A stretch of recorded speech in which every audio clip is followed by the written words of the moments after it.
नमस्कार दोस्तों, मैं अर्जुन आपका स्वागत करता हूँ स्टे बाय अर्जुन के यूट्यूब चैनल में। तो दोस्तों, आज की हमारी क्लास है सिंधु घाटी सभ्यता के बारे में। जो है दोस्तों, आज की हमारी दूसरी क्लास है।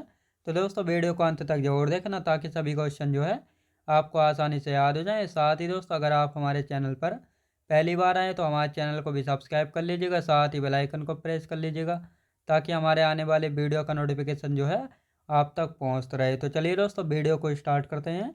यानी आज की क्लास में जानने वाले हैं सिंधु घाटी सभ्यता के बारे में। तो दोस्तों, हमने कल पढ़ा था यानी सिंधु घाटी सभ्यता के लोग जो है यातायात के लिए यानी परिवहन के लिए जो है किसका प्रयोग करते हैं, तो 2 और 4 पहियों की बैलगाड़ी का प्रयोग करते हैं। और सिंधु घाटी सभ्यता में जो है शासन प्रशासन किसके हाथों में था, तो व्यापारिक या बणिक वर्ग के हाथों में था।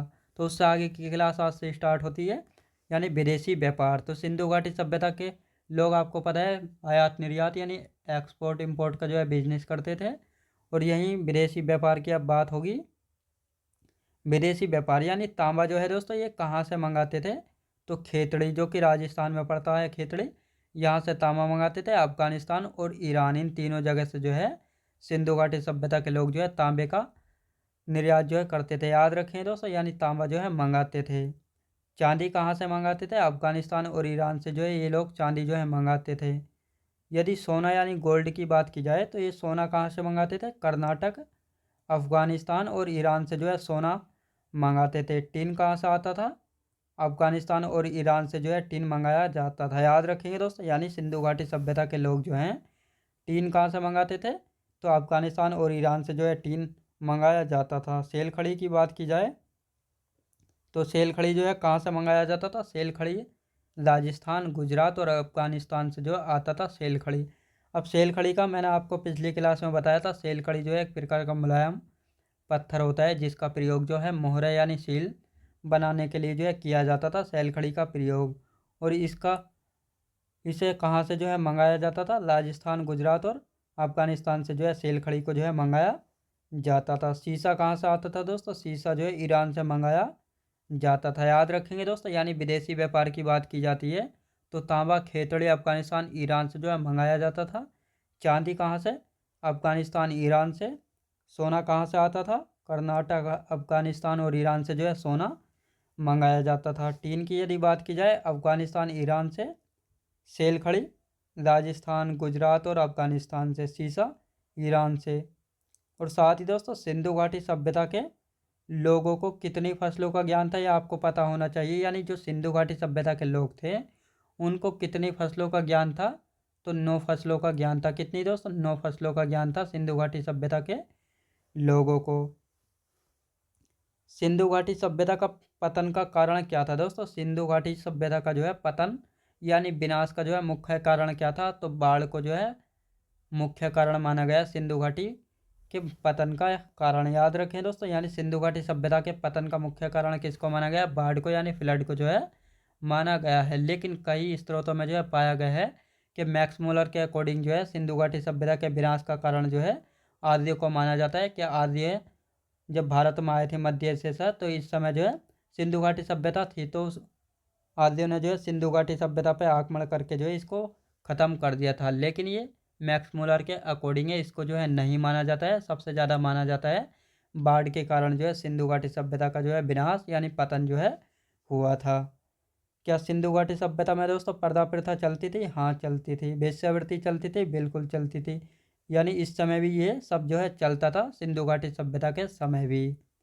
अब सिंधु घाटी सभ्यता के प्रमुख स्थलों के बारे में जानेंगे, यानी कौन कौन से प्रमुख स्थल है सिंधु घाटी सभ्यता के। तो कौन कौन से प्रमुख स्थल है सिंधु घाटी सभ्यता के, इन सभी के बारे में जानेंगे। कौन सा स्थल कब खोजा गया, किसने खोजा है, कौन सी नदी में के किनारे था और कहाँ पर जो है इसकी लोकेशन है।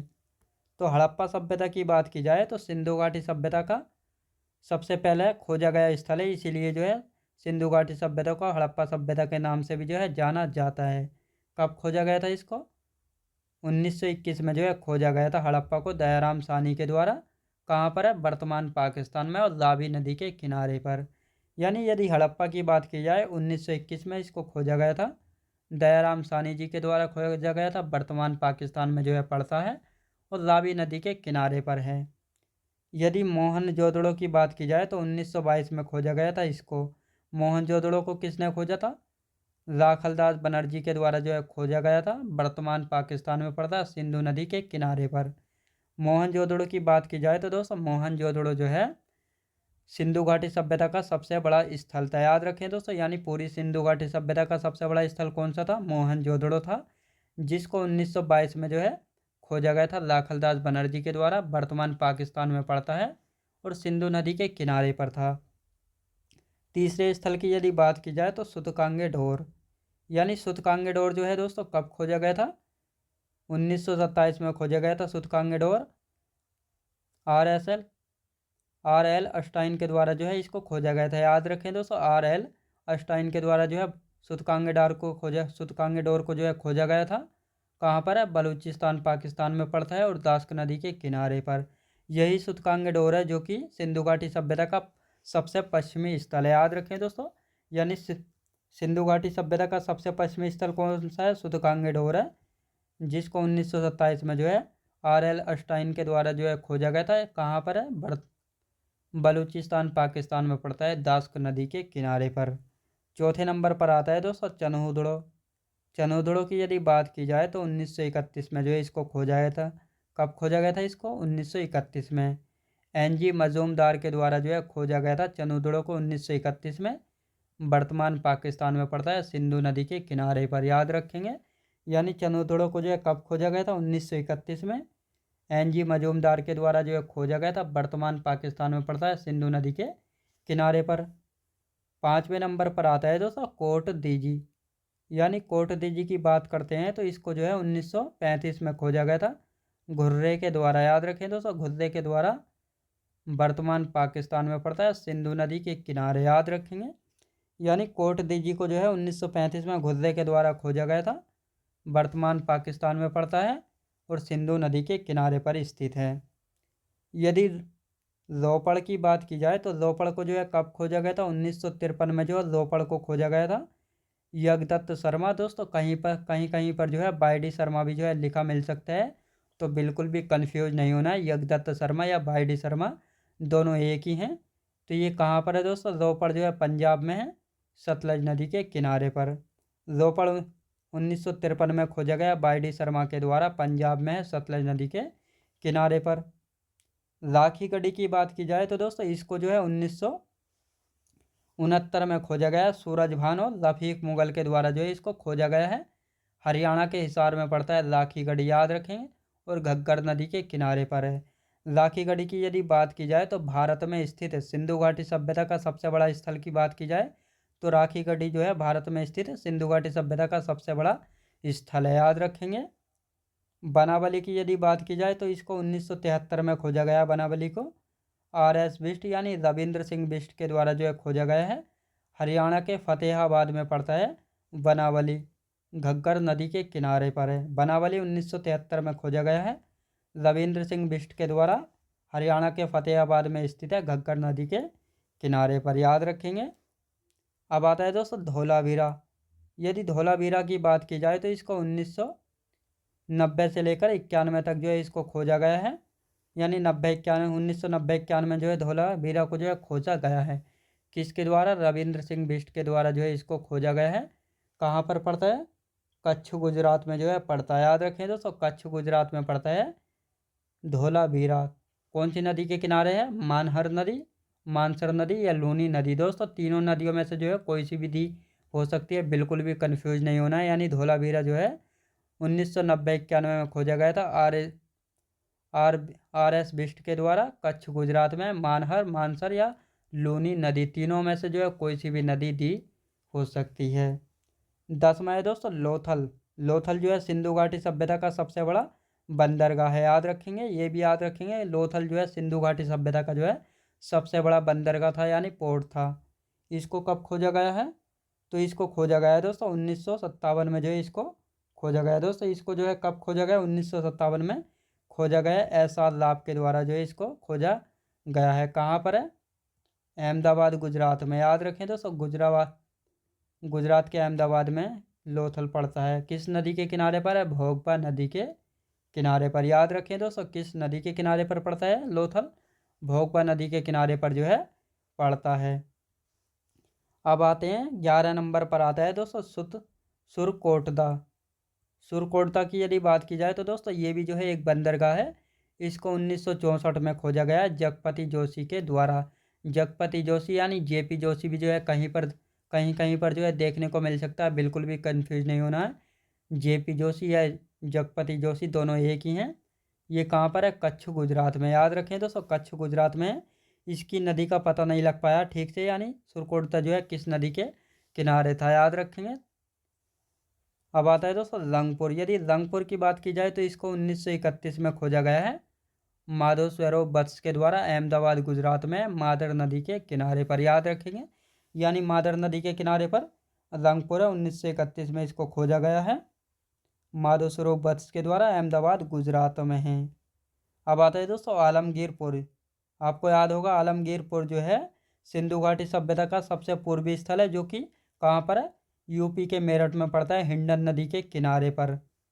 तो इसको कब खोजा गया था? इसको जो है 1958 में खोजा गया आलमगीरपुर को। यज्ञदत्त शर्मा यानी वाई डी शर्मा के द्वारा जो है इसको खोजा गया है। यूपी के मेरठ में पड़ता है, हिंडन नदी के किनारे। याद रखें दोस्तों, कहाँ पर पड़ता है? हिंडन नदी के किनारे पर जो है पड़ता है। अब आता है दोस्तों कालीबंगा। कालीबंगा की यदि बात की जाए तो इसको 1951-53 में जो इसको खोजा गया है कालीबंगा को। किसने खोजा था? अमलानंद घोष के द्वारा जो इसको खोजा गया है। कहाँ पर है? हनुमानगढ़ राजस्थान में है, घग्गर नदी के किनारे पर। कालीबंगा 1951-53 में इसको खोजा गया है अमलानंद घोष के द्वारा। हनुमानगढ़ जिला राजस्थान में पड़ता है, घग्गर नदी के किनारे पर, याद रखेंगे। अब आता है दोस्तों दैमाबाद। यदि दैमाबाद की बात की जाए तो दैमाबाद आपको पता होगा, दैमाबाद जो है कहाँ पर पड़ता है? तो दैमाबाद सिंधु घाटी सभ्यता का जो है सबसे दक्षिणी स्थल है, जिसको 1974 से लेकर 79 तक जो है खोजा गया है। इसको ऐसे सली के द्वारा जो है खोजा गया है, जो कि महाराष्ट्र के अहमदनगर में पड़ता है और प्रवरा नदी के किनारे पर है, याद रखेंगे। यानी दैमाबाद को जो है 1974 से लेकर 1979 के बीच जो है खोजा गया है। ऐसे सली के द्वारा इसको खोजा गया है। कहाँ पर है? यानी ये इसकी लोकेशन कहाँ पर है? तो महाराष्ट्र में पड़ता है, अहमदनगर, यहाँ पर जो है इसकी लोकेशन है, प्रवरा नदी के किनारे पर। अब आता है दोस्तों मांडा। मांडा की यदि बात की जाए तो मांडा जो है सिंधु घाटी सभ्यता का सबसे उत्तरी स्थल है। यानी सबसे उत्तर में कौन सा स्थल है सिंधु घाटी सभ्यता का? मांडा है, जो कि जम्मू कश्मीर में है। इसको 1976 से लेकर 77 तक जो है खोजा गया है मधुबाला एवं जेपी जोशी के द्वारा जो है इसको खोजा गया है। कहाँ पर है? जम्मू कश्मीर में, और चिनाब नदी के किनारे पर है, याद रखेंगे दोस्तों। ये थे सिंधु घाटी सभ्यता के प्रमुख स्थल। इनको किस किसने जो है खोजा है, कब खोजा गया है, किसने खोजा है, इनकी लोकेशन कहाँ पर है, किस नदी के किनारे पर है, तो इन सब से जो है क्वेश्चन बनते हैं। मैंने सबको जो है आपको एक साथ जो है करा दिया है, तो इनको जो है अच्छे से याद कर लेंगे, ताकि कोई भी क्वेश्चन जो है आपसे नहीं बच पाए। अब आते हैं दोस्तों सिंधु घाटी सभ्यता के प्रमुख स्थल। यानी अब इन सभी स्थलों को जो है एक एक करके डिटेल से जो है जानेंगे, उन्हीं को जो है डिटेल से जानेंगे जिनसे जो है सबसे ज़्यादा क्वेश्चन जो है बनते हैं।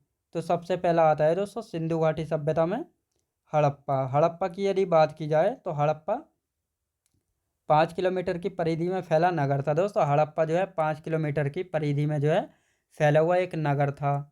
ये जो है ग्रेट पद्धति से बना नगर था, याद रखें दोस्तों। जो हड़प्पा नगर था ये जो है ग्रेट पद्धति से जो है बना हुआ था। ग्रेट पद्धति क्या होती है इसको देख लेते हैं। तो ये आपको मैं बनाकर दिखा देता हूँ।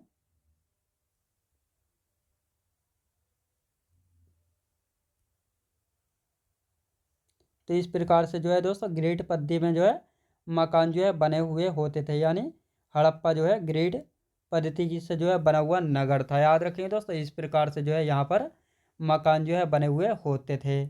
यहाँ शव दफनाने की जो है साक्ष्य मिले। शव दफनाना मतलब अगर कोई व्यक्ति मर जाता था तो उसकी डेड बॉडी को जो है दफनाने के साक्ष्य कहाँ से मिले हैं? तो हड़प्पा से जो है मिले हैं, याद रखें दोस्तों। कहाँ से मिले हैं? हड़प्पा से शव दफनाने के साक्ष्य जो है मिले हैं। आवास क्षेत्र के, यानी जहाँ पर जो है पब्लिक यानी जनता जो है रहती थी, उन क्षेत्र के जो है दक्षिण में कब्रिस्तान जो है पाए गए हैं।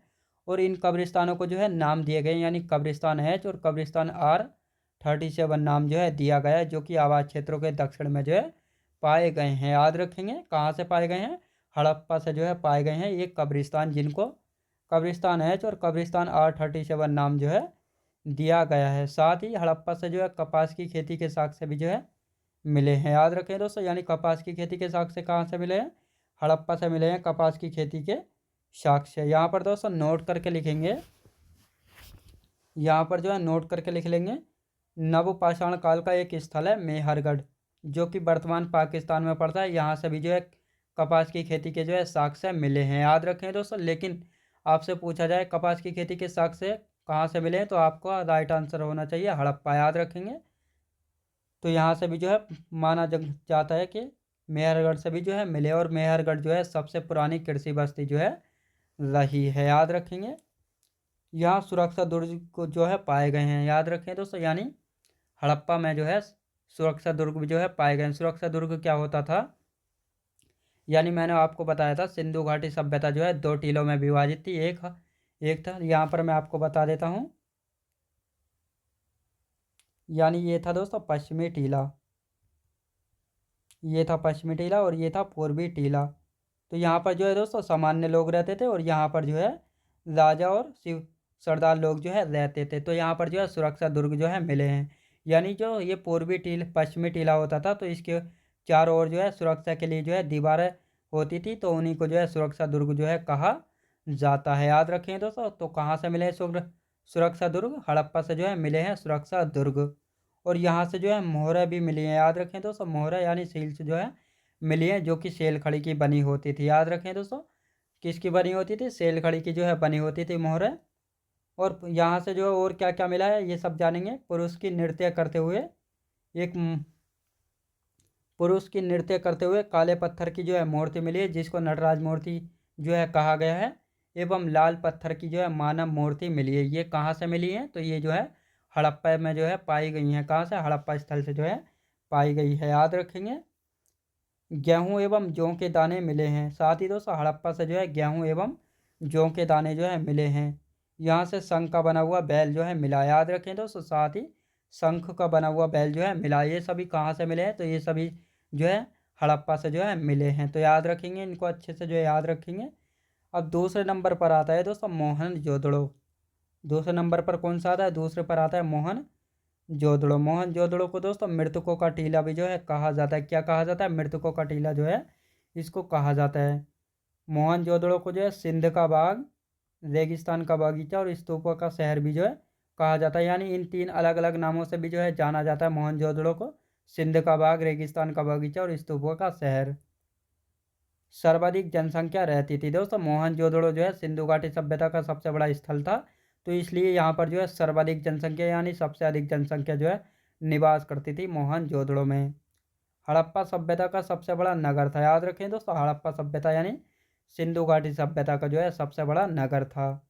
यहाँ से जो है विशाल स्नानागार जो है पाया गया है, जो कि धार्मिक उद्देश्यों के लिए जो है यहाँ स्नान जो है होता था। स्नान जिस प्रकार आज के समय में हम गंगा स्नान पर जो है गंगा नहाने जाते हैं और गंगा नहाने के बाद जो है पूजा पाठ करते हैं, तो उसी प्रकार यहाँ पर जो है यानी मोहनजोदड़ो में जो है एक विशाल स्नानागार जो है पाया गया है, जहाँ पर धार्मिक उद्देश्यों के लिए जो है स्नान करते थे और उसके बाद जो है पूजा पाठ जो है की जाती थी। तो इसका मैप भी मैं लेकर आया हूँ। तो दोस्तों ये रहा, देखो विशाल स्नानागार, कितना बड़ा विशाल स्नानागार है। और इसमें दोनों तरफ से जो है सीढ़ियाँ जो है बनी हुई हैं।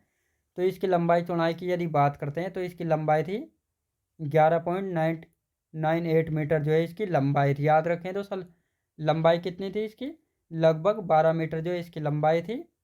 और इसकी चौड़ाई की यदि बात की जाए तो 7.01 मीटर जो है इसकी लगभग चौड़ाई थी। याद रखें दोस्तों, ये जो है चौड़ाई थी इसकी। और इसकी गहराई की यदि बात की जाए तो 2.44 मीटर जो है इसकी लगभग गहराई थी विशाल स्नानागार की, जो कि कहाँ पर पाया गया? मोहनजोदड़ो में जो है पाया गया है।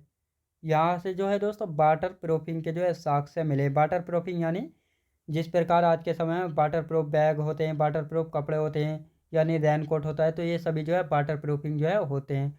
तो इस समय भी जहाँ यानी मोहनजोदड़ो के समय भी जो है दोस्तों यहाँ से वाटर प्रूफिंग के साक्ष्य भी जो है मिले हैं। साथ ही यहाँ से जो है विशाल अन्नागार जो है मिला। विशाल अन्नागार क्या होता है?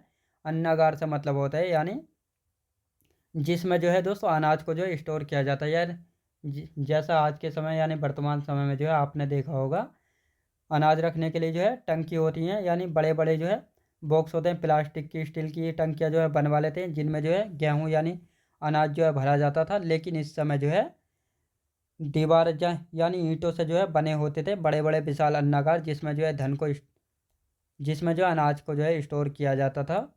और यहाँ की सबसे बड़ी इमारत थी अन्नागार, याद रखेंगे। इसकी लंबाई चौड़ाई की यदि बात की जाए तो 45.71 मीटर जो है इसकी लंबाई थी। चौड़ाई की यदि बात की जाए तो 15.23 मीटर जो है इसकी चौड़ाई थी। तो आप खुद समझ सकते हैं ये कितना बड़ा था, याद रखेंगे। और यहाँ पर नोट करके लिखेंगे अन्नागार के, यानी हड़प्पा में भी जो अन्नागार के साक्ष्य मिले, लोथल से भी और कालीबंगा यानी इन तीनों स्थलों से भी जो है अन्नागार के साक्ष्य जो है मिले हैं। कांसे की नर्तकी की मूर्ति कहाँ से मिली है? मोहनजोदड़ो में जो है मिली है कांसे की नर्तकी की मूर्ति। पशुपतिनाथ की मूर्ति कहाँ से पाई गई है? तो पशुपतिनाथ की मूर्ति जो है मोहनजोदड़ो में जो है मिली है।